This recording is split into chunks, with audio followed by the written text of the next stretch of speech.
We here. I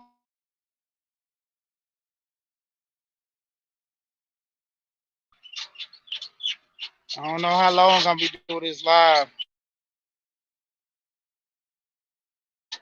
Got some noise in my background. I might have to wait.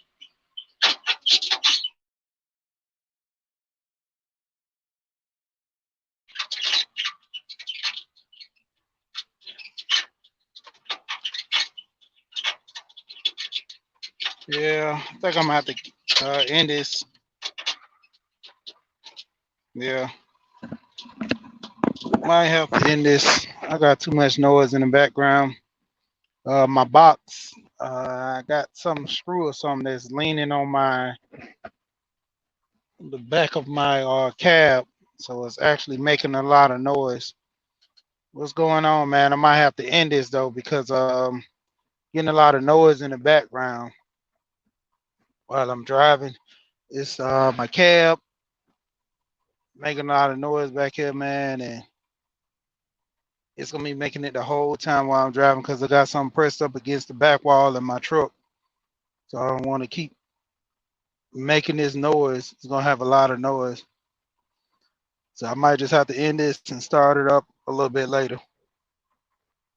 I might just end up doing a pre-record, man. But peace, man. Sorry about that. I'm gonna still drop some though, man, because I want to get on this topic right here. I mean, it's crazy. A lot of guys trying to see do they qualify.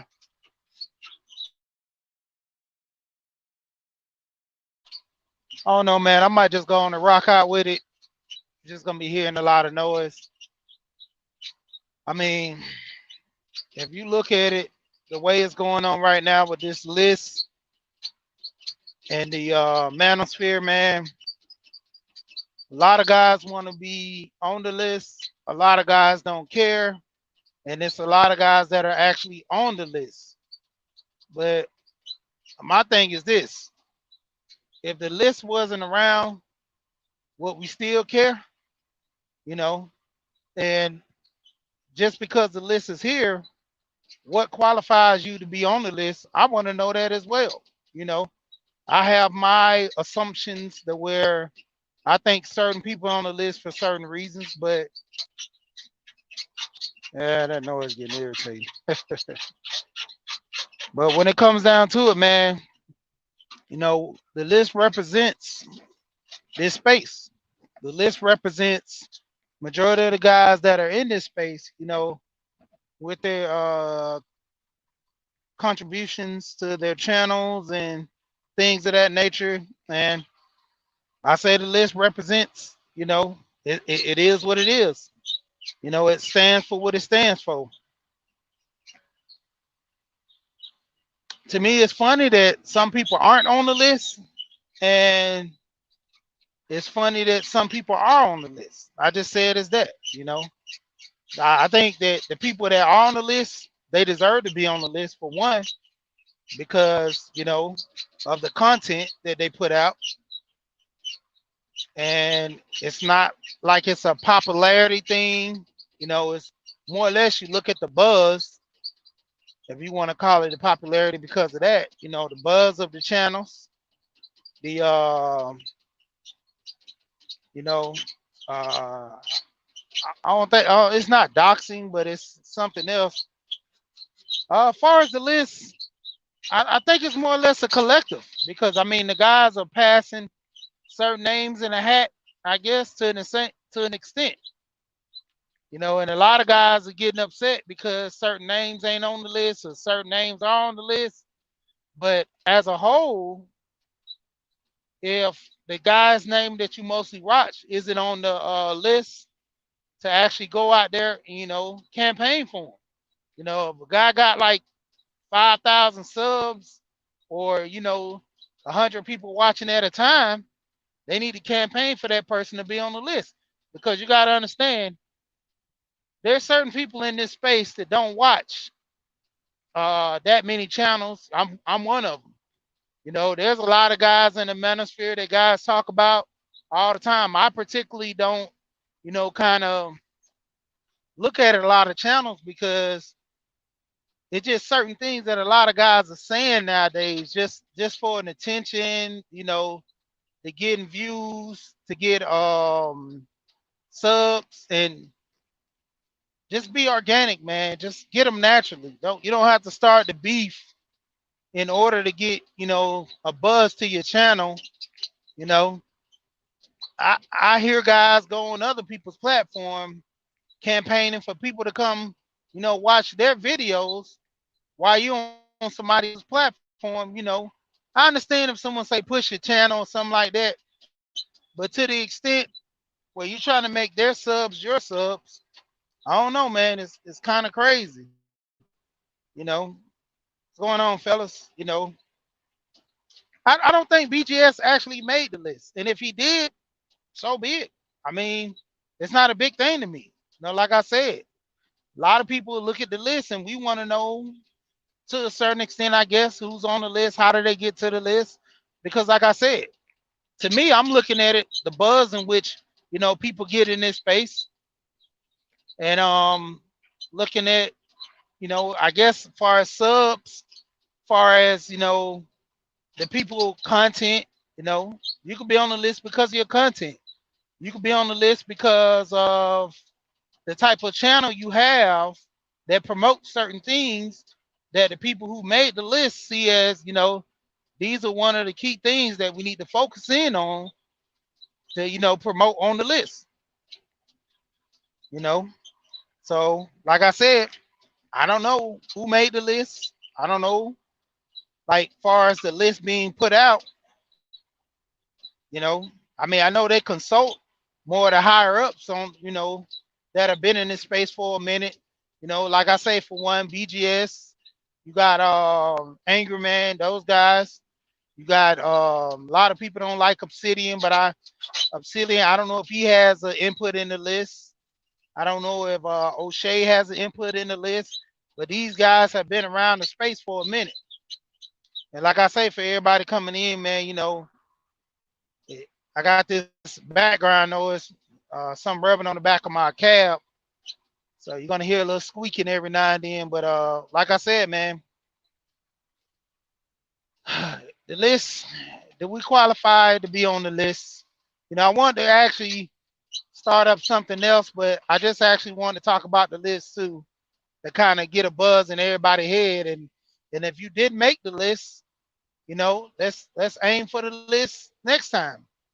Because personally, I would like to be on the list because I don't consider myself manosphere, but to the extent I want to start giving out the positive information in which the manosphere, pushes. So if I would be considered manosphere because of, the information I'm giving, then so be it. But I don't want to give myself that title because everybody has their own personal definition of what the manosphere push and their position in which they feel certain people should promote. So you just like, even we on Roger's channel, we talk about the word simp. The simp is replaced as a noun in most cases for some people. So I mean, it's funny to the extent to where using the word simp, like I said, person, place, a thing. Any guy that does something, hey, you're a simp. If he lives somewhere, oh, the simps live there. Or if he did something for a woman, oh, that's simp. Or if he don't do nothing for a woman, you're a simp, because you don't. Nobody really knows, the definitions. It's crazy. But yeah, like I say, with me dealing with my family, I want to promote that into the space in which men who get married, because if guys ultimately want families, they're gonna end up getting married. To the extent, I mean, you can be a baby daddy if you want to, but to have a strong family, which we encourage in this space, you technically want to get married. And being as if you want to get married, there's certain things you gotta, follow amongst them being married. You gotta put in the time. You can't sit there and think that it's your way or the highway, because you know that's not essentially what a marriage is. And for the guys that find themselves in a marriage like that, I mean, kudos to you, but I don't think it's going to end the way you want. If you lay down the law 24/7 with someone that has no input in anything, it's more of a compromise to me. But like I say, if you can get the job done, I guess that's all that matters, you know. And when it comes down to it, like I said, guys in the space, we want to sit there. What's going on, everybody in the chat? Now I see you coming in. I really can't really look at the phone too much. But like I said, guys coming into the space, they're in need of a wife, or not saying need. I say would want a wife, but they gotta filter through all the madness amongst the women. So when it comes down to it, hey, let's don't deflect it, man. If you guys, if you're willing and wanting to have kids, you got to sit down and see what you want in a woman, and ultimately make that decision. What woman are you going to actually deal with and having kids? Because if your ultimate goal is to have kids and to start a family, you got to strike while the iron is hot, and no time like now. The manosphere. We talk about different situations with these women, how they act, what they do. And just to show, we got to look at the women as qualifying to be marriage type. For the guys, we got to qualify to be the husband too, because we can't sit up here and say as men that our women should worship the ground that we walk on, and we don't want to own the ground, you know. So I encourage, like I always say, my biggest thing, I look from both angles. I'm not gonna sit here and jump down the women's throat and not jump down the guy's throat for not doing right. Because, as men, we hold each other feet to the fire. If you wrong, you wrong at the end of the day. I'm not gonna sugarcoat a man for being wrong if he does certain things. Hey, if he needs to get backed in the corner to confess to his mistakes and ultimately a man up, so be it. You know, I look at, as men, we're the ones that's running the house. We're the ones that's going out there, getting the job done. Like I talk to my friends and all, and even in this space we talk about this. When the dishes are not clean, house is not clean, someone comes at your house, they're gonna look at your woman for that. You know, when you have stuff in the house broke, you might have a doorknob broke, you might have a hole in the wall. They're gonna look at the man for that.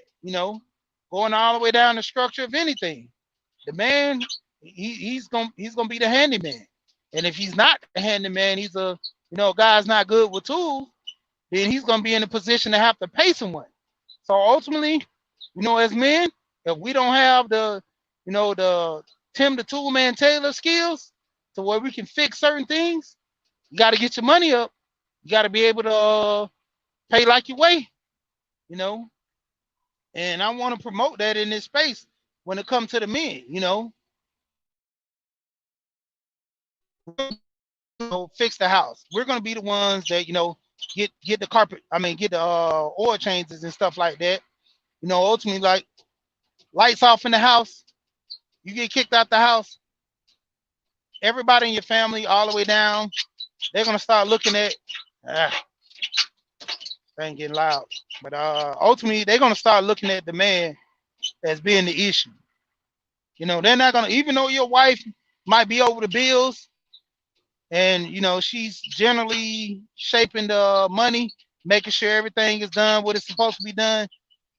If she's not doing those bills right, and it's certain bills and certain bills not getting paid, of course, indeed, you're going to be the one at fault.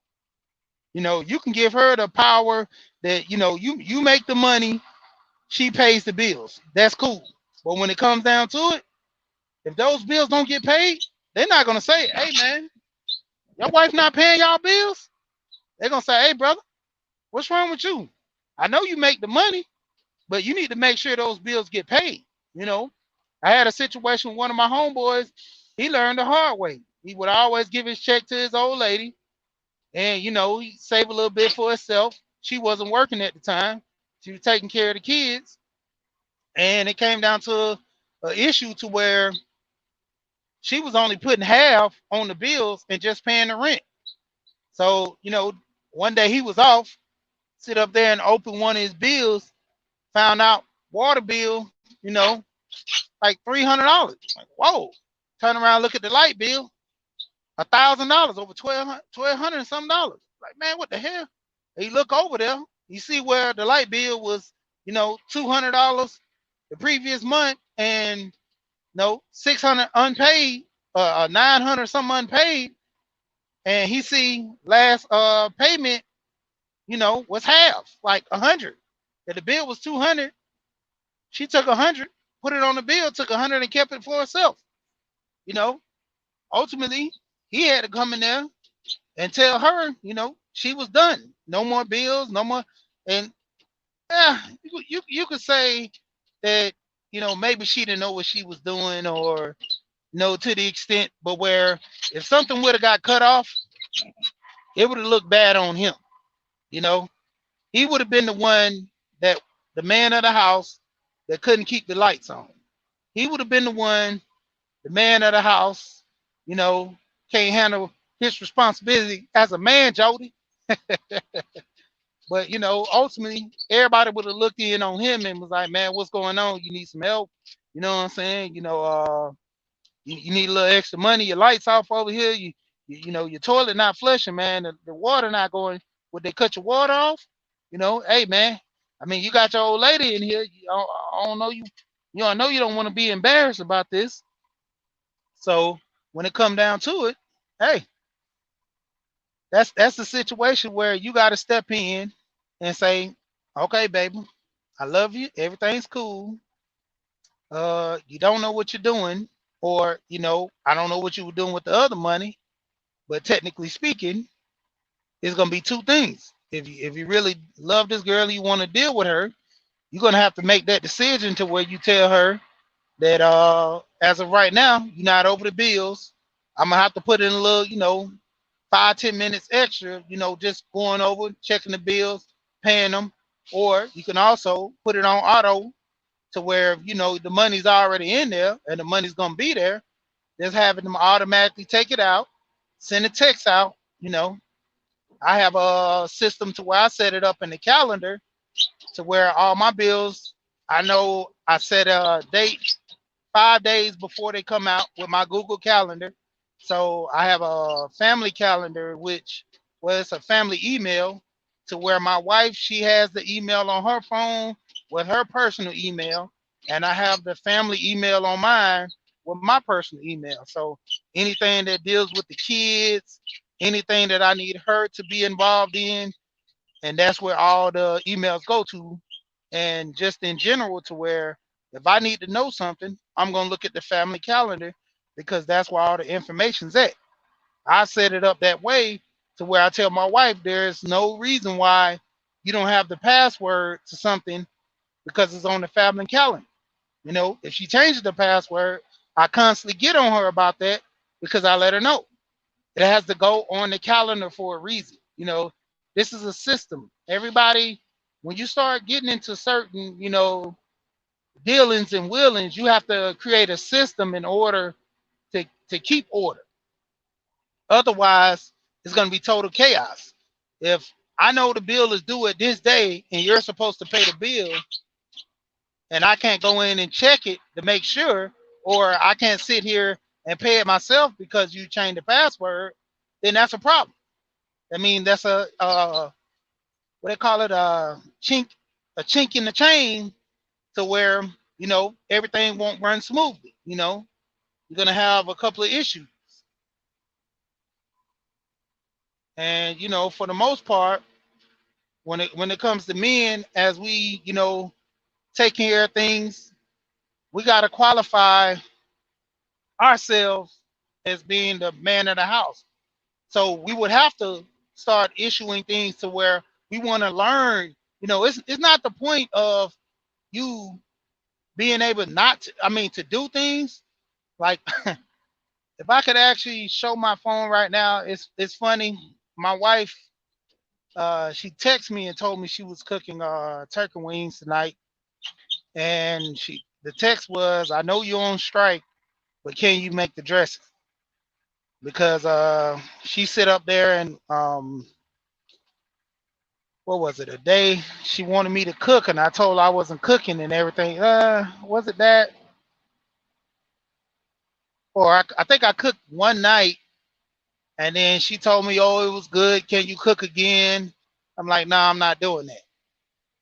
So she went up laying down. Ultimately, got late, and I went in and whipped up something. Had the boys, got them something to eat. By the time she woke up, it was late, probably about 12 or so. Got up, got her something to eat, took a shower, and went back to bed. So the next day, she was trying to figure out what to cook, and she wanted me to decide. I'm telling her it don't matter. So she cooked, and then turned around and tried to say, "Well, can you help me with this?" I told her no. She's like, "Can you do this?" I said no. I said all your cooking privileges are over. Don't ask me to cook anything. I'm on strike. I said to the issue to where it's not even a thing to where we share cooking to where it's one day she cook, one day I cook. I just give her a break sometime. I tell her, "Hey, I'll go ahead and cook tonight.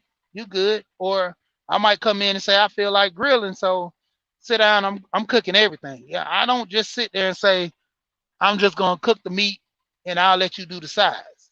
You know, you got to be to the point where if you cook, you cook. I've seen a barbecue competition to where a guy lost the competition with excellent meat. He couldn't cook any sides. I'm talking about as far as vegetables, any starches or anything, nothing. Couldn't make potato salad. You know, that was one of my grandmother's recipe I learned. I wanted to learn how to cook, so I wanted to learn her potato salad because it was good. And I'm gonna let people know a little secret on potato salad. For those who do like it, it's all about the eggs, baby. You gotta add more eggs. The eggs give it the flavor. Depending on what mayonnaise you use. You got some people they like using that nasty Miracle Whip, which is dressing. But ultimately, it's all about the eggs. Do a little seasoning in there. Pepper don't hurt, but when you start getting in the paprika and all that, that's when you start hitting it with the season. You know what you're doing. Because as as I grew up, I learned how to cook everything. If I didn't know how to cook it, I go look at a video. I ask somebody because it wasn't just because I wanted to be a cook. It was because I knew if I got married or didn't get married, I would have to cook for myself. And I'm not no guy that's just gonna sit here and make a peanut butter and jelly sandwich. I'm actually gonna cook something that's worthwhile.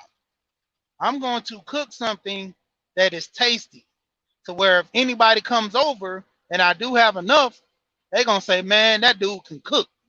You know, like I say, the first time I ever made something for my wife, I made jambalaya and she thought I bought it from the store. You know, Went in the trash can. She seen all the, ingredients that I put into my jambalaya. Even the kids told her, yeah, I seen him cook it. He did everything right there while we was doing the homework.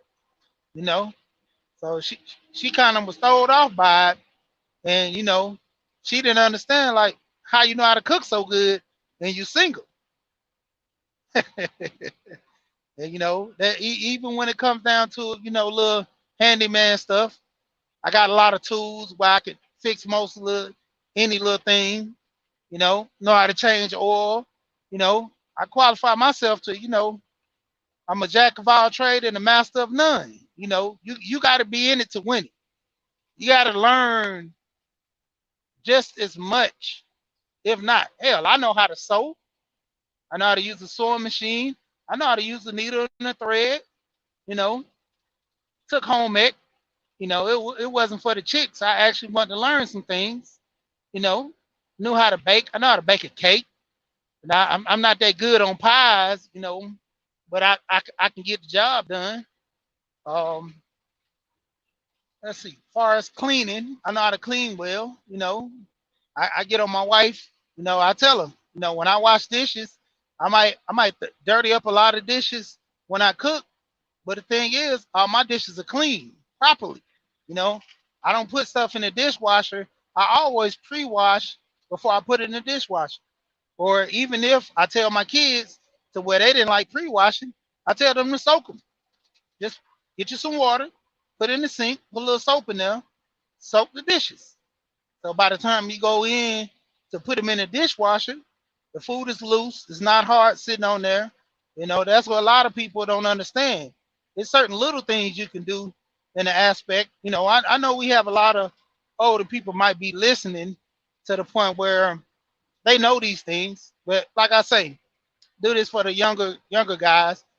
I would say a couple of older people might don't know these things too, but hey, I'm giving them the benefit of the doubt. Guess I'm gonna go ahead and drop the link, man. You know, want to get some started.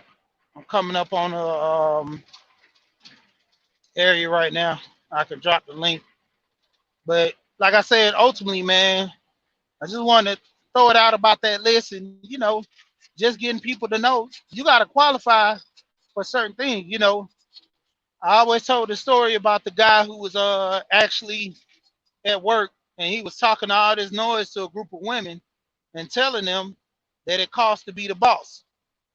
And a lot of these women, they were, you know, getting to the point where they were saying that, you know, you say that now, but if your wife was here, you wouldn't say that. And when she came in, she told him, she said, I don't want to be the boss. She said, for one, it costs to be the boss. You got to know what you're doing. If you don't know what you're doing, you can't be the boss. And it came out of her mouth. All these older women and younger women were shook. You mean to tell me you let him run everything? And the guy said, well, I pay the bills.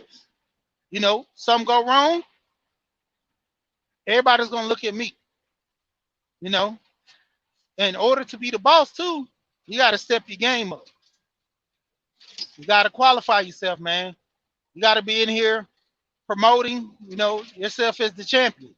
You know, like I tell my boys, you know, my oldest and my youngest, anytime they want to take a shot at the king ready. You know, that's why I tell dudes. I stay, you know, moving around. I like active jobs. You know, even though a desk job ain't bad, but I like active jobs. You know, be on the move, moving around, man. No, I gotta keep my body fit just in case, you know, I have to run a sprint, run a dash on somebody. You know, just in case if I gotta, you know, use these hands, I got a punching bag at home to make sure they active. You know, I don't want my kids fighting too much. You know, I show them a little stuff, but you know, I try to keep them from not fighting. I try to tell them that, you know, that be their last resort. Even though I sit up there and had a situation to where a little boy hit my son, and you know, he came to me, he's like, man, if the boy keep hitting me, dad. I was like, look, knock him out. I said, you got my permission. I said it right in front of the boy mama. And she was like, oh, you gonna tell your son to fight my son? I said, look, your son don't know how to keep his hands to himself. So my son know he has to come to me for permission.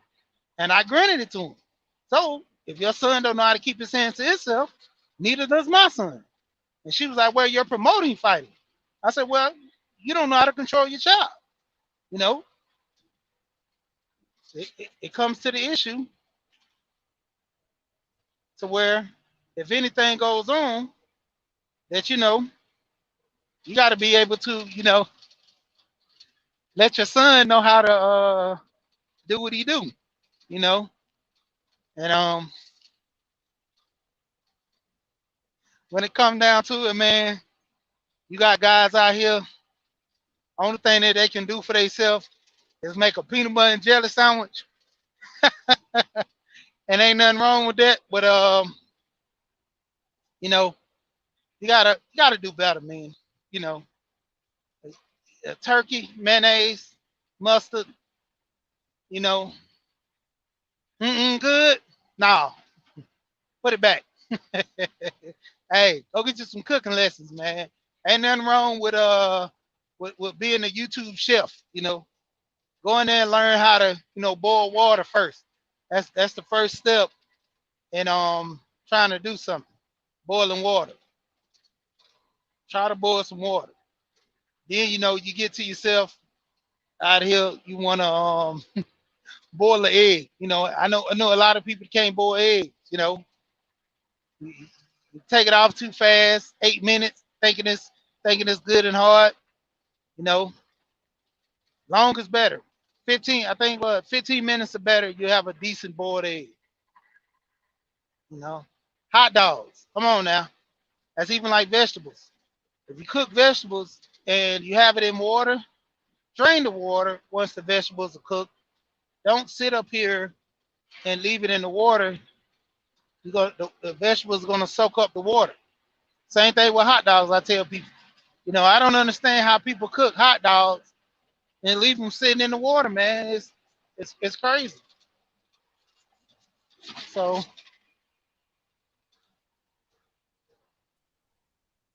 I don't understand it. What's going on, Go P? Yes, sir. Good morning. Thank you for blessing me to be on your panel. Thank you. I appreciate it. I have an issue with you, brother. What's going on? What I do?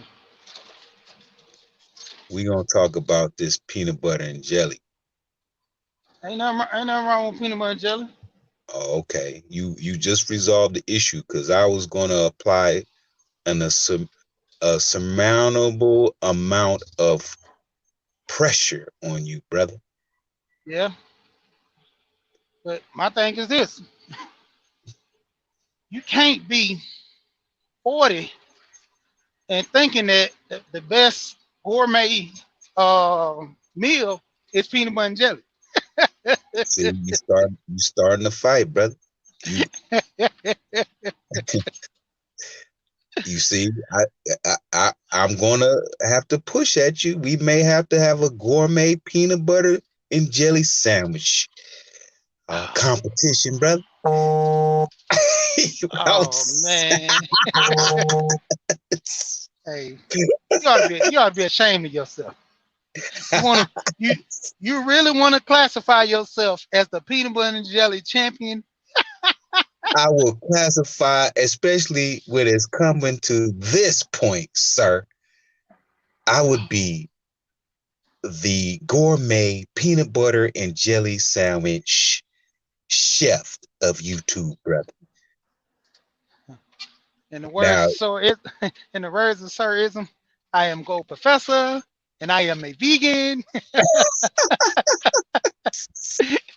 I'm going to because the vegan. because you can't sit here and eat all the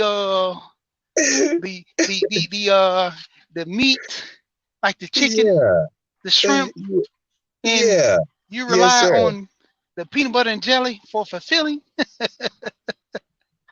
I'm not Hey man, gonna, I ain't gonna tolerate all this behavior in you talking about my peanut butter and jelly sandwich, brother. Just not gonna tolerate that. all I'm gonna say is you gotta qualify a little bit, man. You gotta qualify a little bit better than that, man. You got I'm Hey, not I'm man. not saying you gotta I'm not saying you gotta step your game up, but you at least gotta get in the game now. Come on. Peanut butter and jelly. Hey, hey, man. Look. I'm gonna take it to your head by getting my peanut butter and jelly at Whole Foods. I'm gonna get my uh, gluten-free, non-dairy bread from. Man, you don't want to play with me, brother. You know? I'm, I I didn't had that jelly like that. I mean the gluten free bread. My wife used to not take gluten for a minute, so we actually ate a lot of gluten free stuff. It wasn't bad. I cooked gluten free meals. Like I told you, man. Hey, as a chef, you got to be able to know how to cook everything. Like I told you, I know. Nah, I cook vegan meals if I want to. Hey, I just came up here to resolve an issue. I'm not going to tolerate you talking about this peanut butter and jelly because I am an advocate of peanut butter and jelly, brother. Okay. I just wanted to come up and tell you that, brother.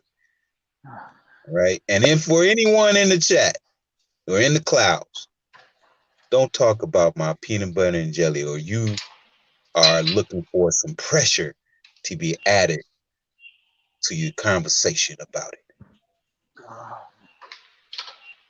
Now, you Pressure got on anything else?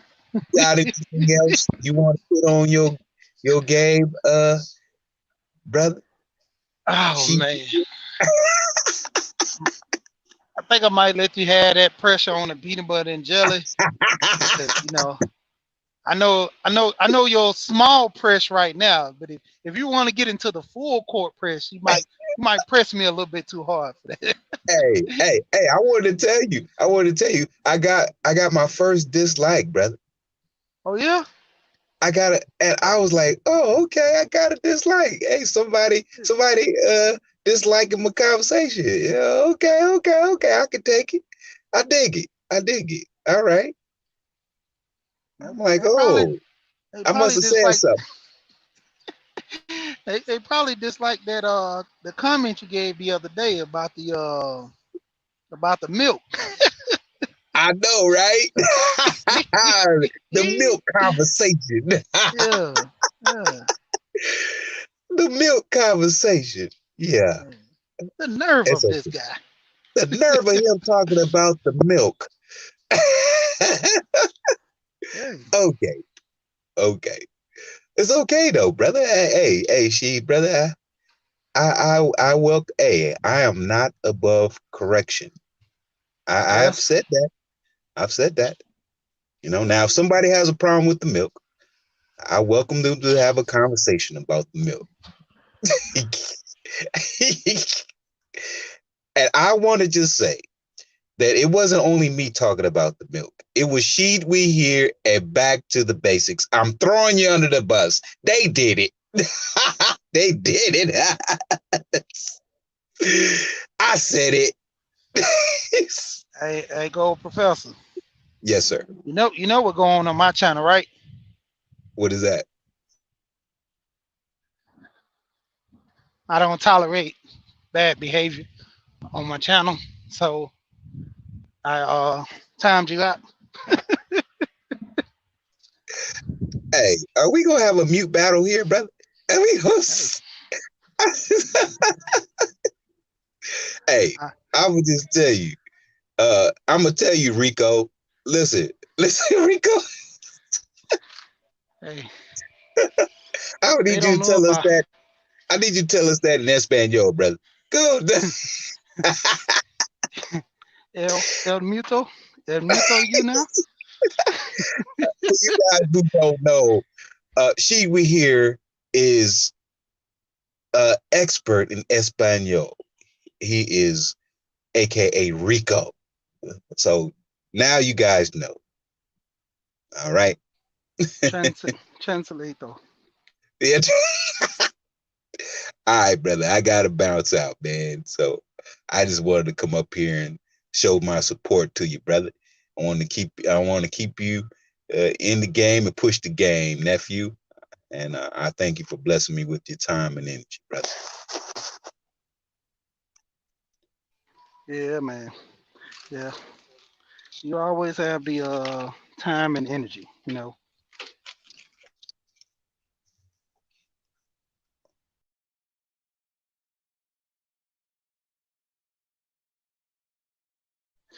Yeah, but old professor was on here, you know, complaining about his peanut butter, you know. Ain't nothing wrong with that. Peanut butter. All right. Oh, we got my man's on here. What's going on there? Hey, what's going on, brother? I saw you was on, and I figured I'd hop on and just kind of speak. I haven't been around in a while. Some things going on And I wanted to apologize actually to my faithful followers, one being you. I didn't get my Financial Friday off last week. I had some other stuff going on. Yeah. But I'll probably be doing one of those today because, you know, I found that y'all find value in it. You know, I'll be seeing y'all, hit me up in the email. I got a bunch of brothers hitting me up in the emails and stuff. So I wanted to thank specifically you, bro, because you always be there supporting, whether it's a comment or a like, even if it's live or after. I've never not seen you support. So thank you. Man, like I said, I come in this space, man, to support guys, and preferably what you speaking on right now, as far as getting people, fit for their life, not just the after, but while they're living it too as well, and that's one of the things I want to get people to push in this space. And even with the topic of qualifying, a lot of guys need to understand, in order to make certain money, certain positions that you want to be in life, you got to set yourself up for it. And getting this life insurance at a younger age, man, it's a whole lot beneficial that when you get it when you're older. Oh yeah. Actually, I'm a couple things. Number one, February 19th. I'm sure you probably got the email. I'll send the invite out. We're doing another brunch and wealth, and Okay. this guy is he's not with our company, but he was with New York Life for a number of years, and New York Life created something called the $50 billion initiative specifically for the Black community, and he's actually the guy who made New York Life do that. He's a close friend of my CEO, Charles, and Charles's fiance, who's also a financial advisor, works with a guy from New York Life. So we about to have that coming up so we can show how to close the racial wealth gap. We're calling it the Brunch Wealth Black History Month edition. But what I'm gonna do, like you said, is qualifying, bro. Actually, I'm gonna probably go live in a little bit. I've been doing the past couple of Financial Fridays about buying term and investing the rest, because that's a motto that gets taught, but they don't teach it to us right. Because there's a couple ways that can work. But in terms of the topic and what you qualify for, in this space, I think a lot of the men got to realize we do have to qualify for a lot of stuff, right? Like we want, I'm a high value man. And I'm this type of woman. Okay, well, first of all, you got to qualify to be that quote unquote high value man or whatever it is. And there's certain qualifications that it takes to make it. I'll give you an example. Last year, I was running around here because I told everybody in order to qualify for the $1 Million Round Table, I needed to submit $122,000 in premium. I failed last year. I only got to $115,000 of premium, and then I hadn't had a client since October. So I fell short of qualifying for that goal. Now I got another guy who's an agent who's out of St. Louis, younger dude, 22. He was like, "You're only like 7,500 away. They can't let you in with that." And I said, "No, because the minimum is 122. So I don't qualify to be with those elites." Now this year, again, like unfortunately in the field I work in, we always start from zero, right? So I made 60K last year, but now it's not like I can say I make 60K a year, because I have to start from zero again this year, right? Because it's all commission. It's like a hustler. But in terms of qualifying, I didn't qualify there. So I look at it like this: men, if you are looking for, especially in this space, we do a lot of talk about women and relationships, and you got to make sure you qualify for what you asking for, right? There's a lot of men who. I think there's a brother up here, Rael, who was saying, the crazy thing is, if we gave a lot of these brothers what they asked for, would they be able to handle it? And the answer is no, because a lot of people don't qualify for what they're asking for, right? I'll give you an example. I'm married, and I was in this space, and I was talking stuff, and then my wife had a conversation with me, and I was like, whoa, don't let that affect. I had to explain, you are my trophy. You know, I had to qualify to get you. She's a great woman. Yes, she's heavy. That's fine. But guess what? You could change that. We could go to the gym. But you can't just overnight change being a broke dude or a dude who has no ambition. You can't just be like, I'm not ambitious, and then suddenly become this super ambitious guy. The reason 50 Cent was the leader of G Unit was because he had more ambition than the rest of the guys. And then he brought them with him. So, man, we got to realize that if we want something, make sure that you are up to snuff for what you asking for. You know what I mean? Yeah, that's true, man. I mean, you gotta understand, like I always say, when it comes down to a good woman, man, it's hard to find a good woman. Like I say, if she has weight, she can go to the gym, she can lose that weight. You know, if the looks are not that good, maybe you could do plastic surgery, dress her up to a certain degree, have her look a certain way. But that attitude, and you can't change that. She gotta want to change that attitude, you know. And there's a lot of women that's pretty with they're ugly because of their attitude, you know, argumentative, don't want to, deal with certain things. And in my opinion, they don't qualify. When it comes down to it, I always tell guys about Kevin Samuel, and I let them know that if a lot of those women are coming over there trying to get those high value dudes and they don't qualify for those guys, and I tell them, guess what? They don't qualify for the average man, because if a high value dude won't take them because of certain things that they possess, what make you think an average guy gonna take them? And then you'll be foolish to take most of those women that come on there, even though yeah they look pretty. But the point of it is, it always refer back to the attitude. I don't care how pretty or how good looking the woman is. If she has a bad attitude, that's not gonna take her far, and it's definitely not gonna take you far. It's how you gonna have a meeting, if you're getting in somewhere corporate, or not even just that. You go to the local basketball gym and she gets into it with a guy and you tell her to calm down.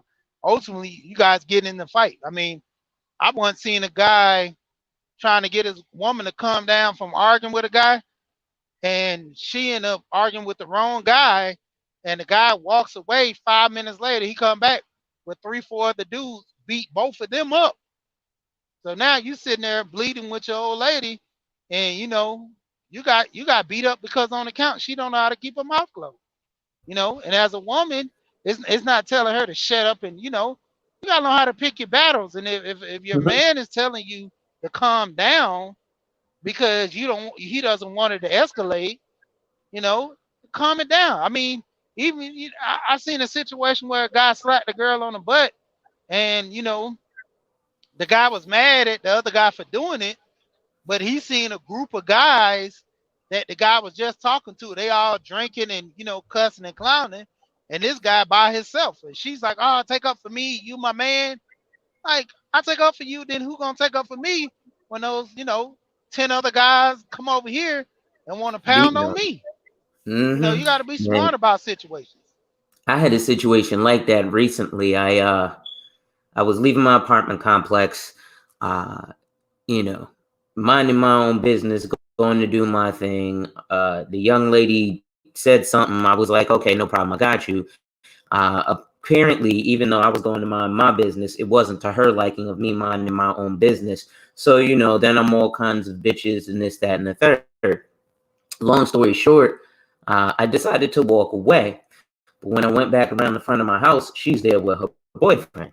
Now, he has to sit there and quote unquote defend her honor for something that she jumped out the gate on me for. What's funny is I was on the phone with my mother, and this is a difficulty that we have with Black women, and they have to realize that they do have agency. The woman called me a bitch, and I said, "Excuse me, I'm a bitch? Well, you're locked out, and you want me to let you in my apartment complex, peace." And then I went on back about my business. And my mother was like, "Well, you didn't have to call her a bitch." I said, "I never called her a bitch." I said, "Oh, I'm a bitch," in response to her calling me a bitch. So again, we have to realize that often Black women put stuff where they want it to be, right? So at the end of the day, me and this guy got into a almost altercation, but then we ended up squashing it, and we are now friends. Me and him exchange numbers. We sit and drink beers together. Now he would say, listen, I don't feel like having to defend myself against her, but you and I, we're cool. I understand because she flies off the handle and stuff, and I always have to deal with that. Now, this guy didn't know me from a can of worms. And if you look at me, I'm the corporate type of dude. But I grew up in the streets. You know, I was that wannabe thug who was out there. You know, I got shot 5 times. I used to run with the gangster disciples and all that good stuff. And I'm the type of dude who I still carry a knife.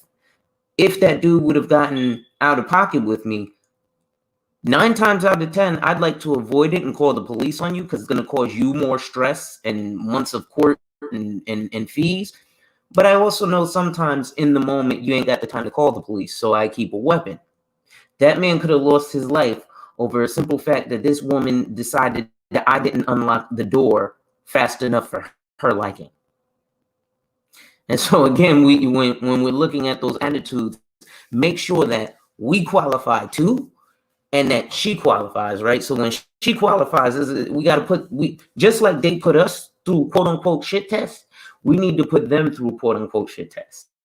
Because especially in the Black community, I know way too many brothers who get caught up in some nonsense because trying to impress a female, right? So in terms of qualifying, we have to as well realize that the way we gonna impress these females is by standing on our square, right? And this woman wants me to go be this wild guy, or wanted him to go be this wild guy and come try and beat me up because I looked like this guy who would get beat up, not knowing I could have been a killer and killed a man. You see what I'm saying? But in terms of qualifying, if he qualifies her and sees, okay, she's going to try and throw me in some BS, this ain't the woman to deal with. Yeah, man. I mean, But it's crazy. That's what this is the life we live, man. You know, defending honor to a certain extent. You know, like I say, all about the qualifications, man. You know, speaking on that, even with far as jobs, you said it plainly clear about you qualifying to be in that position to get that award, to go to the banquet and everything. You know, a lot of guys. That's why I try to get understanding to them. Where they qualify, for these jobs that they, want to get into, they qualify for certain positions that they want to do. Because ultimately, if you want to have that, just the same mentality, just to do enough to get by, that's cool. But I'm not knocking those guys, because at the end of the day, they probably don't have what it takes and they know it. So I'm not gonna knock one man, for not having to grind or hustle like the other, but the ones that do, that want to be overachievers, hey, don't settle. That's my book. Qualify for everything. That's even like I was saying earlier about cooking and cleaning and everything. You got to know how to do everything as the man, because ultimately, if you don't get a woman, guess what? You're gonna have to learn how to do everything anyway. Yeah. Because fast food ain't your best friend. You're going to end up going broke, ordering Chinese and pizza every night. Got to learn how to cook and clean for yourself. And even in terms of qualifying, man, I guess going back to what I do, actually, I'm going to bring this back up. There was I think it was Judge. He was talking about, he was talking about how he was in sales and I must not have been a great salesman because I do a lot more talking than listening. But when you're talking about my field, I have to do more talking than listening because it's an intangible. And the difficulty of selling here is your client has to qualify. I've gotten a lot of people. I'll give you an example. My brother-in-law applied for a life insurance policy with me a few years ago. And people think you just apply for life insurance and you get it. That's not how it works. You have to actually qualify. The company has to say, okay, we'll give you this policy. I got a lot of people who, if they qualified, I probably would have made my goal last year of hitting that 122. But what happens is somebody says, look, I'm applying for this life policy. I'm in perfect health. I ain't got no criminal background. the company declined giving him the policy. So he didn't qualify because he had criminal history. So little things like that will disqualify you for the policy. I'm going live after this because I'm going to do my, I guess it'll be Money Monday for today. But I want to talk about buying term and investing the rest. And really what I want to talk about in terms of qualification is, right, we're grown now, right? But you got kids. And there's a lot of men in this space who have kids. And what we can do is we can qualify our children to be financially free for the future, right? Even in terms of buying term and investing the rest.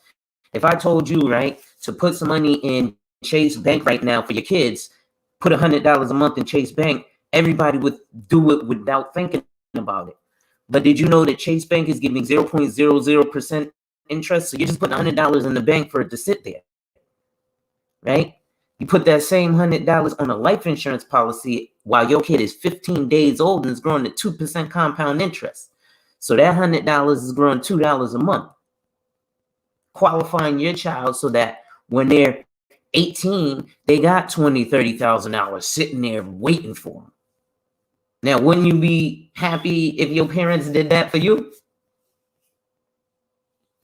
I know I would. Be in the 80s, baby. We got these things called savings bonds. Yeah, that'd have been awesome. But go ahead. Yeah, we got these things called savings bonds, right? If you was born in the 80s, right? When I was born in 1984, all the family gave me $50 and $100 savings bonds. It's 37 years later. Let me tell you, most of those savings bonds are still not worth their maturity of $50 or $100. There's this thing called inflation, where if you put $100,000 in the bank in 2020 and let it sit there for 10 years till 2030, the annual increase of interest or is inflation rate in the United States of America is 3% per year. So from 2020 to 2030, that $100,000 is going to be cut in half and be worth $50,000 of spending power. So again, we had to qualify ourselves for the future. And in terms of qualifying, like you said, we got to make sure what we qualify for. And in this space, we've been seeing a lot of dissension. I've seen a lot of guys doing infighting, this, that, and the third. Shout out to my man DS1. He was on yesterday, and he's kind of on the same line as me. These masculine mercenaries. If you watch a lot of DC Universe comic books, one of my favorite mercenaries is Deathstroke. So they told me I have that Deathstroke determination. But I'm also a football fan, and my favorite quarterback left my team. But I'm a Patriots fan, so I have that patriotic persistence. Even though Tom Brady has left us, congratulations to his championship, but screw him for leaving us. I feel like a hurt woman right now.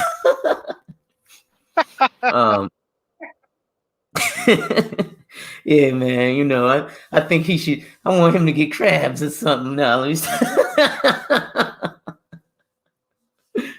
But hey man, yeah, brother. That's the same with me. I didn't even want him to win because he beat Atlanta so bad a couple years back. I still ain't got over that. I got to hear that every time I hear the Super Bowl come up. Y'all remember Atlanta?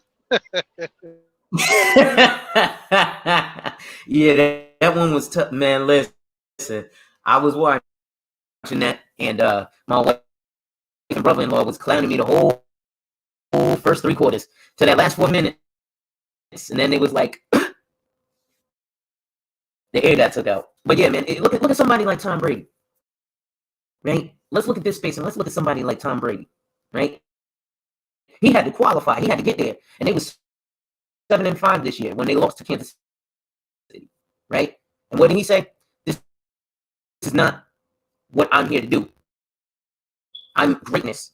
So I expect the rest of my team to step up to my level, right? Now let's look at the other team that expected that, the New England Patriots. Let's look at Cam Newton. Let's look at qualification again. If you look at those press conferences, when Cam Newton ended those games, if they lost, What did Cam Newton do? He threw it all on his own shoulders. Now that's good, but it's partially bad because that's not what Tom Brady did. If you watch it, he held everybody accountable. And what he said was, I'm great. So I expect you to play up to my level. I'm not going to play down to your level. Y'all going to bring your levels up to me. The only other person who does that is LeBron James. He's getting better with time. He's 36 years old, and he's just unstoppable. Just like Tom Brady. These guys qualify, and they make everyone around them have to qualify to be as good. Because if you don't qualify to be as good as Tom Brady or fit into the scheme with Tom Brady, or you don't qualify to fit into the scheme with LeBron James, what happens? They get you off the team. So, man, we got to realize that this is a team sport. So we got to make sure that we step ourselves up. If we see a woman and she's at a level that we like, whether that be financially, looks-wise, and make sure she has that attitude, we got to make sure, do I qualify? Am I financially fit? Yes, no? Okay, am I ambitious enough to get there? Right? And, we got to start ranking ourselves. Just like Kevin Samuels, ranks the women, somebody should come on here and rank us men. I was doing it myself. I had fellas calling. I'd be like, listen, how old are you? All right, you're this age. Do you own a house? Because as men, there's certain things that we need to put in place, and then these women will fall in line, right? Let's look at some of the other societies. Let's look at majority Caucasian society, right? These men have certain things in place. Something real quick. Mm-hmm. Kevin, he was doing the men for years before he actually started dealing with women. He didn't start really taking on the women mostly until he moved to Atlanta, because when he was in, I guess, Dallas, I believe, or Houston one, and Oklahoma, he always dealt with the men. And he had held the men to a certain standard, had them in the fire, because he always showed them, that's why he always give his cologne of the day, the candle, because he was telling the men how to, what colognes made them, what type of boots to wear, what type of suits and everything else from that nature. So he told them in ways to qualify, just to get the game up, how to be able to look the part, because you can, like he was saying, you could have a guy in a real nice suit, but he have the wrong shoes, it throws the whole outfit off. So true. So he did come from that aspect. So I just want to throw that in there. Oh no, I recall that, but I think right now what ended up happening is it got usurped because speaking to women is entertaining, right? But the work that needs to be done is really on the men's side, right? Because we're the ones who run it. So there are things that we do need to have in place. I appreciate what he did in the past. I remember he like I'm part of his channel, or I subscribe to his channel and all that. And I look at his on his Patreon and stuff, and he has a bunch of collections. Like he showed his $20,000 shoe collection. Now in terms of the shoes, some of them I don't agree with. Like I don't like the Double Monk shoe, but that's kind of an older man's shoe, and I ain't even 40 yet. So I think if you're under 50, the Double Monk is not a shoe for us. That's an older man shoe. That you got to be in your 60s for those shoes. But like the Chelsea boots, I love Chelsea boots. It's an Italian leather boot that's a little bit above the ankle. Usually it has a zipper down the sides. I wear Chelsea boots like a mug. Cap toe shoes are banging. Bro, you just gave me like a week's worth of content now. I'm gonna start doing. And I also think I want to start doing some stuff about kind of like you do, because I see you do a lot of stuff with families and stuff, and I think there's a big issue here in the Black Manosphere where we don't have we got a lot of single men, but we don't forecast or showcase the men like us who are married or family men, and we're the leaders, right? We definitely gotta be out here and show off, you know, how we are moving. Yes, Oh, also I I mean just got a new mic. No, go ahead. no, go ahead. No, I I was was gonna say saying that's I my want, biggest thing in this space. yeah. I was just saying I got a new mic. This blue snowball. This joint is beautiful. I hope y'all can hear my voice crisp and clear. Yeah, the snowball is good. Yeah, I haven't even got my mic set up. I end up buying a couple, but I think I'm gonna buy one more that's actually worth the wait. I actually was gonna get what's in that Rogue? I think it's not Roadcast, Road some. I forgot the name of the mic, but I seen it. I actually seen it at Best Buy. I was gonna get it because it has a setup with the headphones and everything. Because I have my mixing board, and I'm actually gonna start doing some pre-records with my wife, and we're gonna sit down and discuss certain topics. You know, because I want a lot of people in the space to kind of get an understanding from a woman's perspective, you know, and me being married, you know, just sit down and talk with my wife because majority, you know, a lot of the women don't want to be on the camera and everything.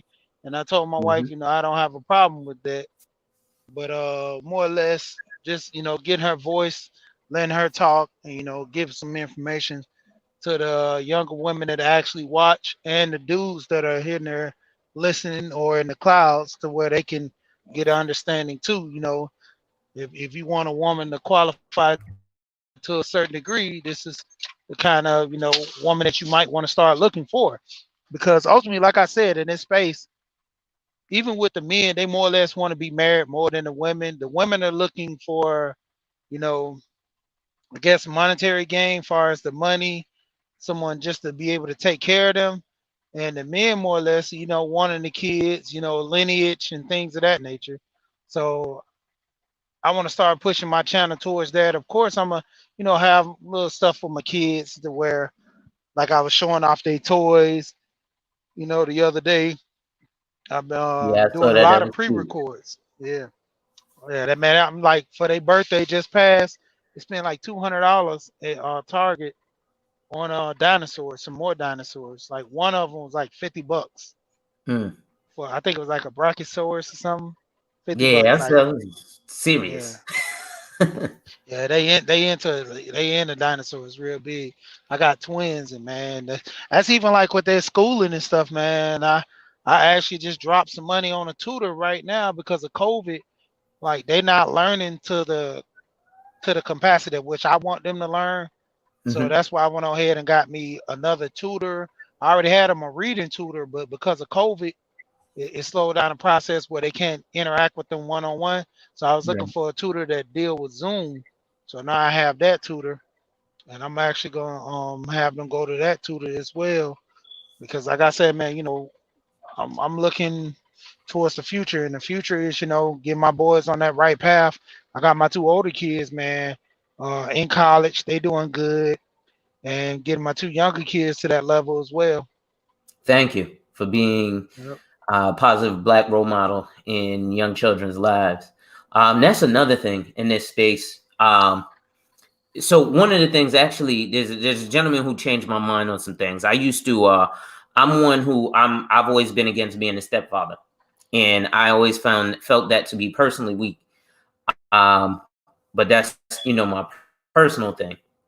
But then I had to take a look at it, and I looked at my great grandfather, who was a super stepfather, and he's not biologically my great grandfather, but you can't tell me or none of my family that he's not our great grandfather. Rest in peace.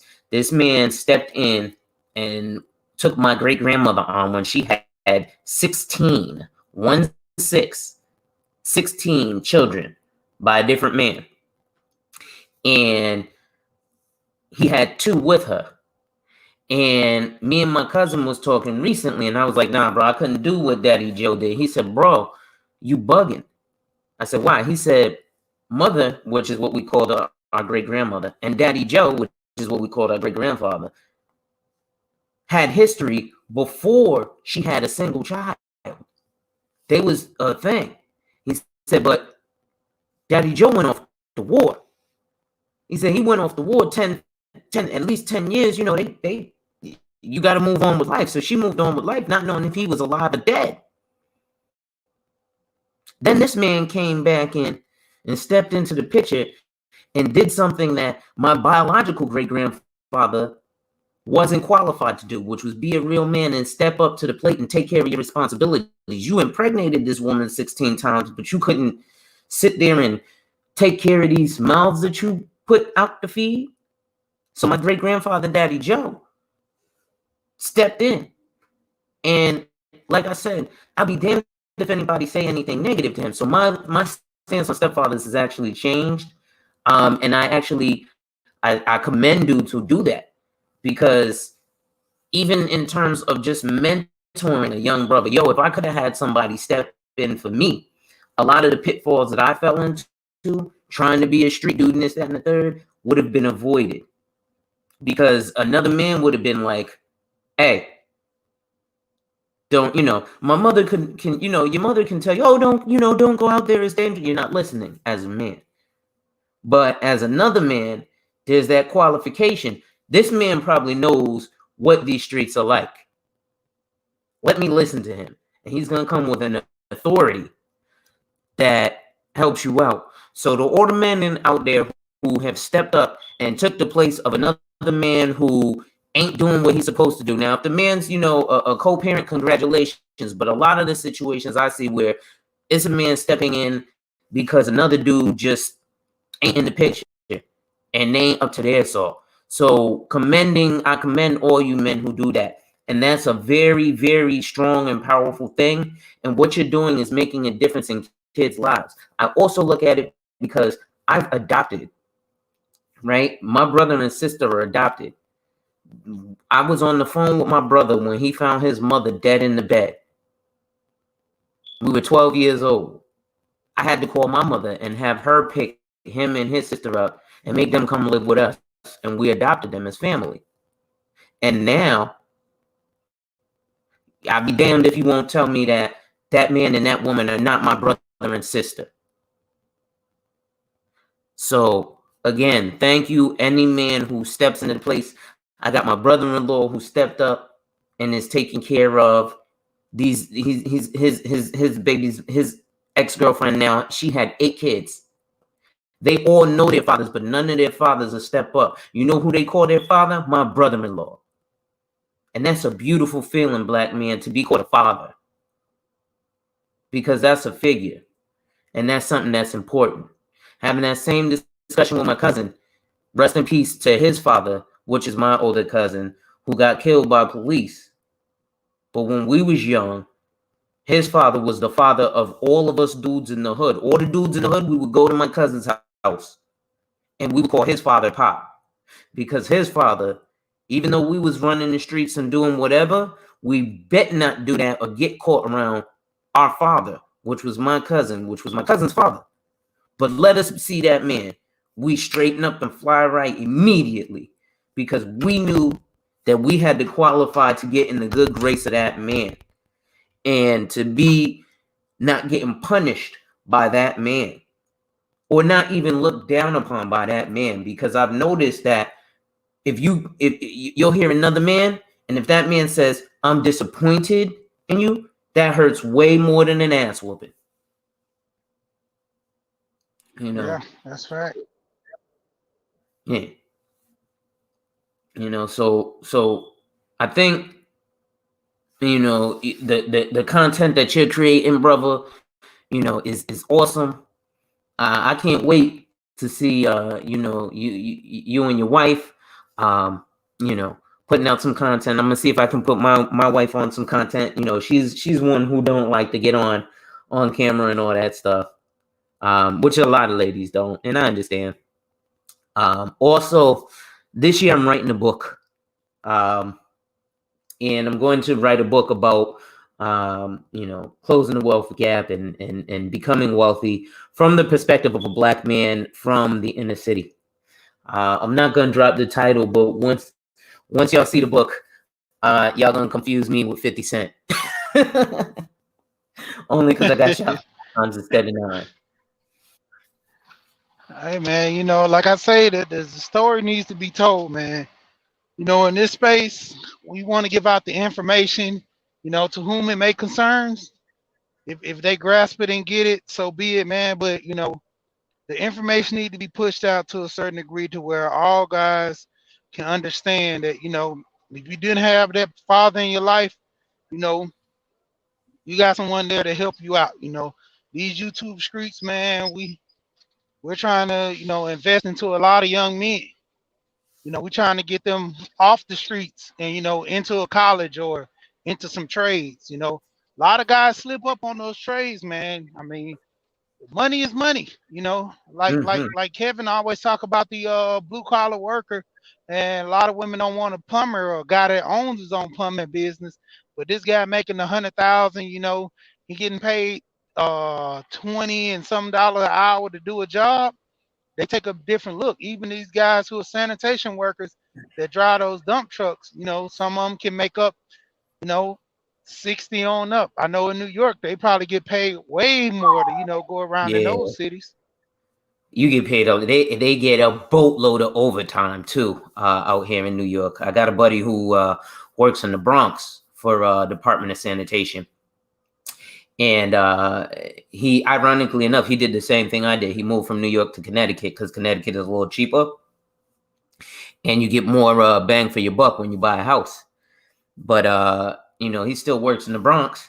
But man, he's pulling in bread. That's another funny thing when it comes to it, especially in our community.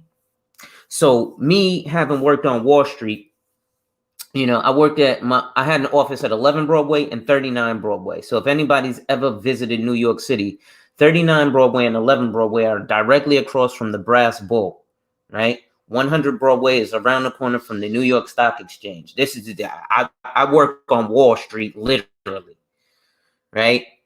And one of the running jokes that a lot of the brokers have in my field is this, because everybody looks at us in these flashy suits, and I wear cheap suits. My suit's only like $600, which in that world is a cheap suit, right? These guys are spending on Brooks Brothers, which is starting at $1,000 for the blazer.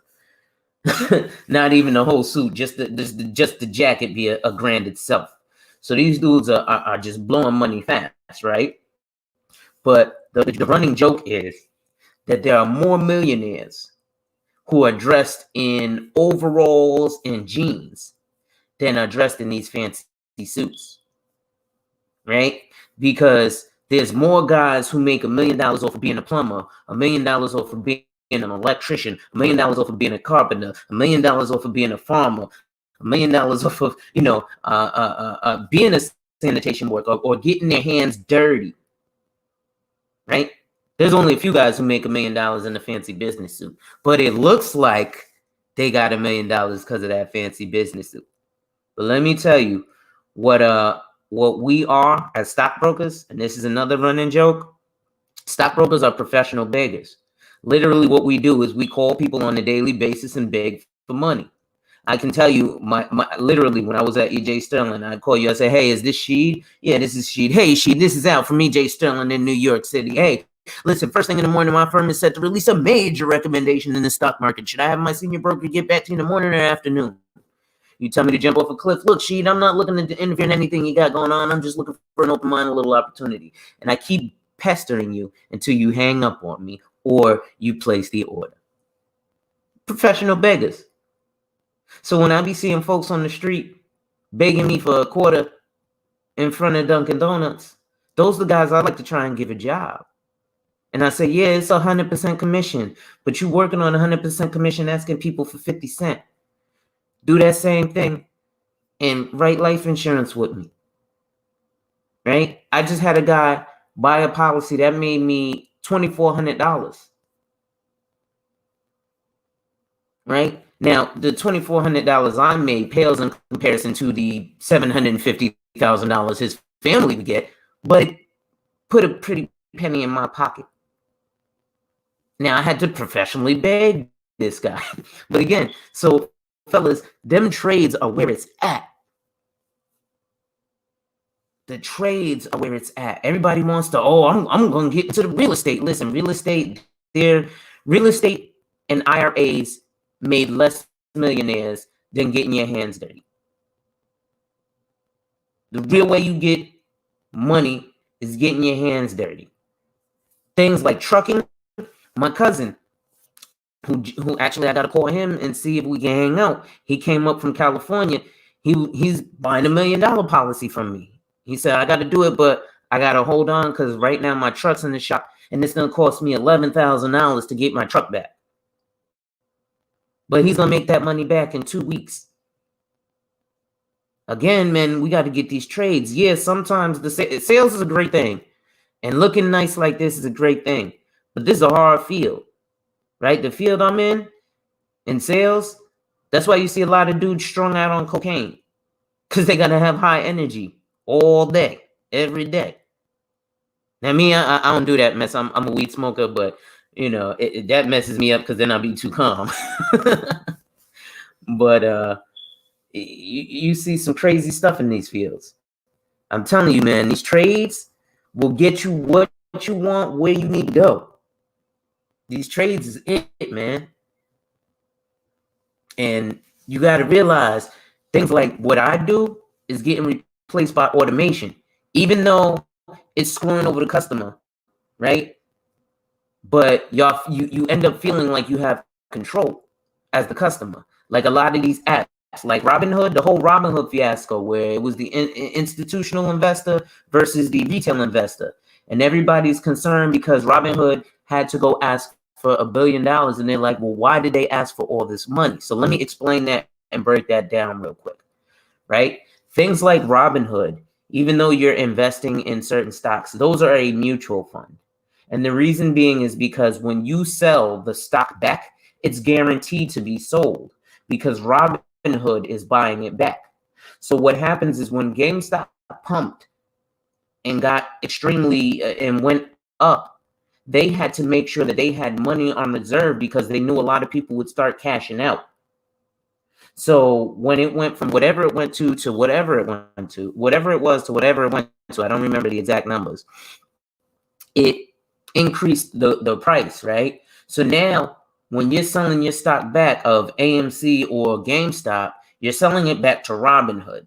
So if it was $100 a share when you was buying in and 1 million people bought it in $100 a share and the price of the stock went up, well, now that you're selling it at $500 a share, they have to have enough money to give you your $500 a share back on that 500 shares you bought, right? Instead of $100 a share.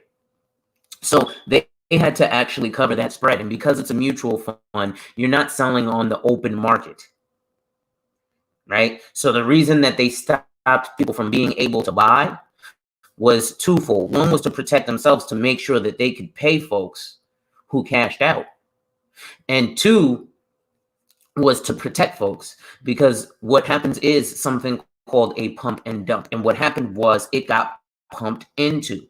If anybody's heard of everybody's seen the movie Wolf of Wall Street, right? Or the penny stocks. And everybody's heard of the shoe company, Steve Madden. Well, the Wolf of Wall Street pumped and dumped a lot of stocks, and Steve Madden was one of them. Now, Steve Madden was able to recover from that pump and dump.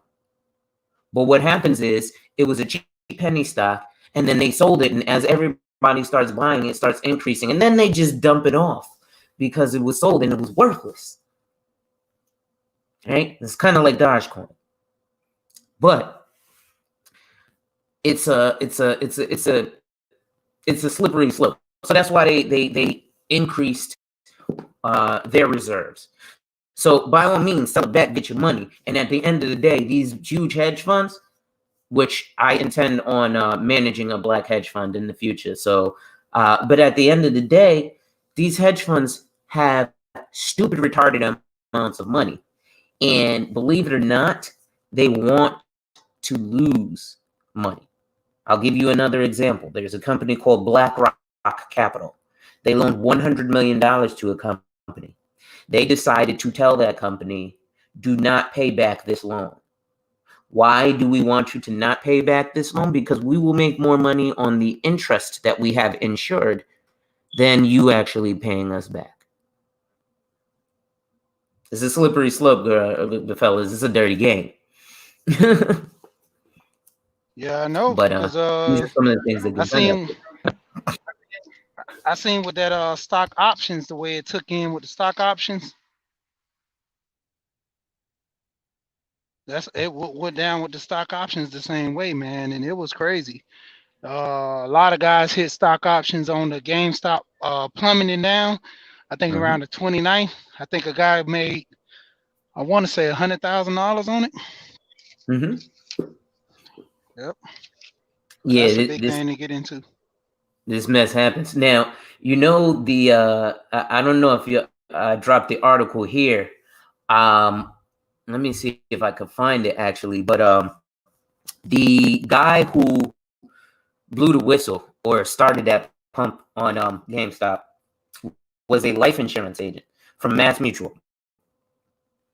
And what happened is basically he got ticked off with the industry because as financial professionals, life insurance agents or whatever, number one, let me explain something, because as a licensed financial professional, right, you got all these other titles, financial advisor, which is just a stockbroker, this, that, and the third. Your life insurance agent is probably the best one to go to because he's going to do everything that your quote unquote financial advisor does, but he does it for free. See, your financial advisor, what we do as a financial advisor is this. We charge you what's called 2 and 20 fees. So we charge you 2% of your net worth and 20% of your gains, regardless of if we sell you something. Life insurance agent charges you $0 because the license that they have says that they can't charge you money. The license that the quote unquote financial advisor has just says that they can do everything that the life insurance agent does for free, but charge you money. And people fall for it all the time. Oh, I got my financial advisor. Yeah, you got somebody who's charging you 2% of your net worth and 20% of your gains. Don't believe me? Google Investopedia and look up 2 and 20 fees. But so the guy who created, I think his name was something Kitty, and he also had a Reddit page called Deep Fucking Value. Let me find the article, and I'll put it in the back chat. Yeah, you can actually put it in the chat. I just modded you up. I think. Okay, no doubt. Did you say a comment? No. See, make a comment so I can make sure you mod it. Let me hold up. Yeah, I'm modded. I got the wrench right there. Okay, cool. Yeah, because I seen the Reddit post. It was eight. It was 8 different stocks. Yeah. But what happened was this. So this industry is a weird thing, right? Because we get beat from both sides. We get beat from the. Oh, I'm also put this this bank report in here for us, but we get beat from both angles. The guy's name is Roaring Kitty. So the one angle we get beat from is the client, right? But the other angle we get beat from is the actual company itself. And what I mean by that is these companies, man, they pay us a pretty penny. Don't get me wrong. They pay us well, right? But for what they screw us very, very hard too. Okay? Like, for example, if you buy a policy from a financial advisor today, he has to earn your commission to qualify for your commission by making sure that you remain a customer for a year and a month. And then he's earned his paycheck. Right? So let's say you buy something, I get $1,000. I can't spend that $1,000 till a year and a month later, technically, because if I do, and let's say you leave me and go to Geico, well, now the company's going to take that $1,000 back. It's a dirty game. Now that's not the customer's concern. So don't ever be concerned with what your financial professional makes, because we're a fiduciary. So our concern should not be what we make. Okay. Now you'll have a lot of people in here who are really concerned about what they make. I don't really worry about what I make, because what ends up happening is this: I try to over deliver for my client, and now I got brothers who are bringing me, especially black men, who are bringing me their mama, and they're like, I don't want nobody else to deal with my mama but you. Okay, and we know how black men feel about our mamas. And I have a couple of, I had a dude in New York who, I was at an Allstate, and I left them. He called the Allstate and was like, no, I want his cell phone number, tracked me down, found me, came to Brooklyn to pick me up in his Benz, brought me to Far Rockaway, to Canarsie, to sit down with his mother, because he said he don't trust nobody but me to deal with him, because well, the way I handle it, when you become a client and I deal with you, you're gonna see how it is. But dude got pissed off because the companies screw us more than the customer. So he was like, you know what, I'm tired of this company. And he used to work for Mass Mutual, which is a big insurance company. And Absalom, what's going on, brother? And he like I said, if you read that article, man, he was like, yo, F these companies, I'm gonna do this, and I'm gonna show you how we run these companies. Now what's happened now due to that is even more scrutiny on advisors like us. But you're gonna start seeing dudes start dropping little hints here and there of how to get over on these financial companies. Just because, yo, they have all this money and they're not even really trying to share it with the average man, right? If I could tell you that a simple life insurance contract is a wealth contract, but it's taught to us as a death benefit. It's so much dirty stuff in this world, brother. Just everybody read that article, so y'all can learn that. And then the last one I want to share with y'all is if I can, I don't know if what's a PDF, so I'm not sure how I'm gonna have to email this one to you, She. Okay. But let me see something. You know what? Hold on. Can I can share my screen with you? I think you can. I'm actually on my phone, but I should be able to share it. All right, give me 1 second. Let me see if I can share this screen. Share screen. Share screen. Application window. Contact.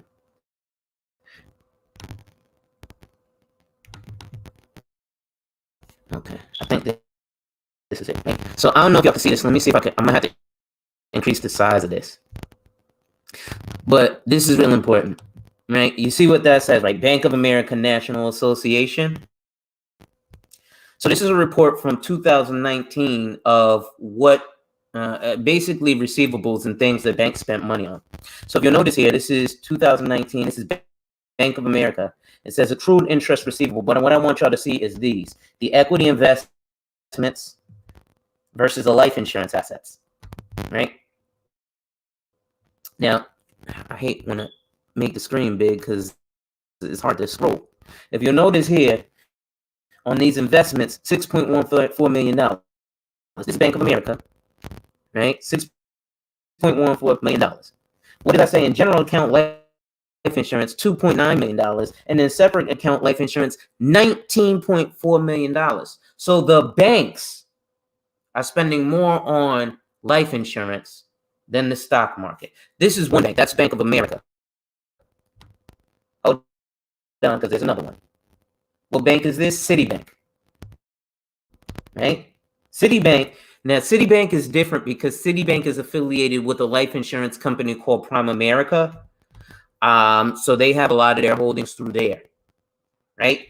But let's look. Equity investments, $5.97 million. General account life insurance, $22,000, and separate account life insurance, $5.2 million. So almost the same amount in life insurance as in the stock market, right? Now, these are the biggest banks in America. These aren't like small banks. Here's another one, JP Morgan Chase, right? And if we look here, equity investments, $6.1 million. General life insurance, $6.1 million. Separate life insurance accounts, $5.3 million. So that's $11 million in life insurance, $6 million in the stock market, right? That's Chase Bank. Again, the biggest banks in America. Wells Fargo, right? Equity investments, so stock market, $5.385 million in equity investments, aka the stock market. But life insurance assets, general account, $5.31 million, almost matching what they put in the stock market. And their separate account life insurance assets, $12.9 million. And then in their hybrid account life insurance, $614K. Okay, so that's just a preview of some of the biggest banks in America and where they put their money. You know, they're putting it in these places, and then they're not educating your average person. So that's why, like, again, a lot of the retail investors were mad about not being able to go into buying through Robinhood more of that stock or more of that share. But they had to do that to protect you, themselves, and the stock, because what would have happened if everybody started cashing out, they wouldn't have had the money to cover those sales, and everything would have crumbled, and the average investor would have gotten screwed first. Because when a company goes bankrupt, it goes to the equity investors first.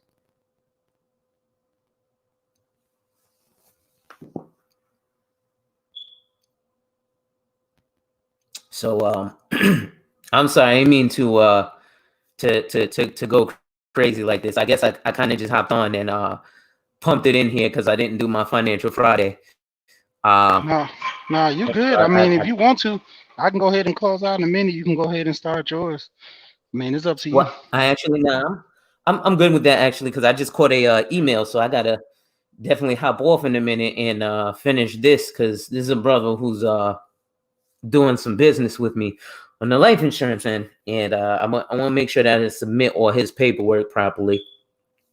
But I do want y'all to read that article about Roaring Kitty and Deep Fucking Value. That's my Massachusetts financial advisor who was with Mass Mutual, made $48 million, and Mass Mutual fired him basically because he dropped the bomb.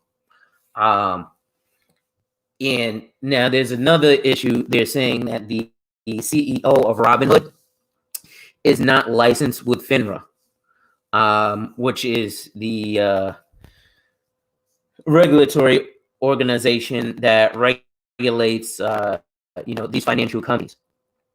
Now, the reason he's not licensed with FINRA is because technically he doesn't have to be, because Robinhood is not his company. He has a parent company that Robinhood is under. So again, all these Wall Street dudes and all these hedge funds are definitely learning ways to not let the left hand know what the right hand's doing. And it's screwing the average American. So the everyday person, number one, keep investing in what you're investing in. But also do this. Invest in what you spend on. So I'll give you an example, right? I use an app called Stash. The reason I use that app is not really for the investments, but it's more for, well, yeah, it is for the investments, but I use them for their bank account, right? So I opened a bank account with them, and what I do with that bank account is they have something called the Stock Back Program. And what that does is when you purchase something with your debit or credit card that's attached to that bank account, it will purchase a percentage of stock in what you've purchased. So what I do, for example, I use T-Mobile as my cell phone carrier. T-Mobile, I think, is $107.70 a share, or at least it was when I bought my first 10 shares. Now, what happens is every time I pay my cell phone bill, it doesn't buy me a full share. It might buy me 1% of one share. But I know I'm going to pay my cell phone bill every month. So every month I pay my cell phone bill with that card. It buys me a percentage of the stock in T-Mobile. And since I use T-Mobile as my phone carrier, why not be invested in them? So then the next thing, folks, is y'all want to look at mutual funds. Now, also, when you're looking at insurance, make sure that you're looking at a mutual fund, because some companies are a mutual company, right? Even car insurance. For example, like I said, I don't affiliate with one or another company. I used to own an Allstate in East New York. That failed. I had to close that business. Unfortunately, I picked the wrong location. I shouldn't have been in the middle of the hood. Apparently, nobody buys insurance in the middle of the hood. But I was trying to hopefully, do something and have something where people could come. They decided that I was more of a payment center. People would just come and pay their bill as opposed to buying insurance. But when you're looking at like car insurance, there are some companies that are mutual companies. Like I said, I used to own an Allstate, but if you want a good company that you partially own, State Farm is a mutual company. So what does that mean? That means every person who owns a policy with that company owns that company, or owns part of that company. So if you got your car insurance with State Farm, you own State Farm. Okay. If you got your life insurance with Mass Mutual or Mutual of Omaha, you own those companies. So you get to do things like dictate certain things. Prime example, my godson, we have a life insurance policy on him through Mutual of Omaha. Every time they make a decision on voting on the board of directors, we get a letter and they inform us of it because we have voting rights, because it's a mutual company. Now, often, they have their board of directors, what have you, and your average person who's, partially owning the company ain't going to be, they're not going to, it's just like voting. Most people vote for the president, but not in the local election. So it's the same thing with the mutual companies. Most people don't even vote on that type of stuff. You know what I mean? So that stuff gets a little crazy. But I'm about to hop off, big brother. I do appreciate it. I'm going to watch from the back while I'm doing a little work on the computer. And look out for me. I'm going to start going live randomly. I might go live a little later today, in like an hour or so. But I'm going to also start back up dropping pre-recorded content like the 10 Cash Commandments, because I got a lot of response from the 10 Cash Commandments. But I'm going to clean it up a little bit. And also, I'm going to try and find somebody to make some beats for me so I don't get these copyright claims, because P. Diddy is killing me right now and blocking my videos. Yeah, man. Yeah, but I'm finna go ahead and hop off too, man, because I'm gonna do a little things and I'm gonna come back, because I said I got a couple of pre-records I want to drop too, man.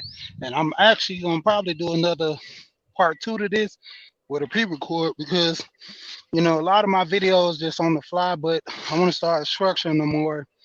Like I said, I'm gonna start using my mixer and getting guys focused on trying to get the money up and essentially do better and be better. And, it all starts with that structure. Have a plan on what you want to do. What do you qualify for? If you don't qualify for certain things, start getting to the point where you do qualify. So you want to go ahead and give any closing remarks? Yeah, definitely. So in closing, brothers, like I said, in making sure what you qualify for, understand that it's about setting small goals, right? So you set a big goal and you set small goals on the way, and you make sure to celebrate those small goals in a small way. But make sure that what you're qualifying for is twofold. That what you're qualifying for, you can actually qualify for, but what you're qualifying for also qualifies for your litmus test, or qualifies to your standards. And with that, thank you, She. Peace to the chat. Black Manosphere, we run this. Hey, like I always say, man, we want to get things cracking. And as always, we gone.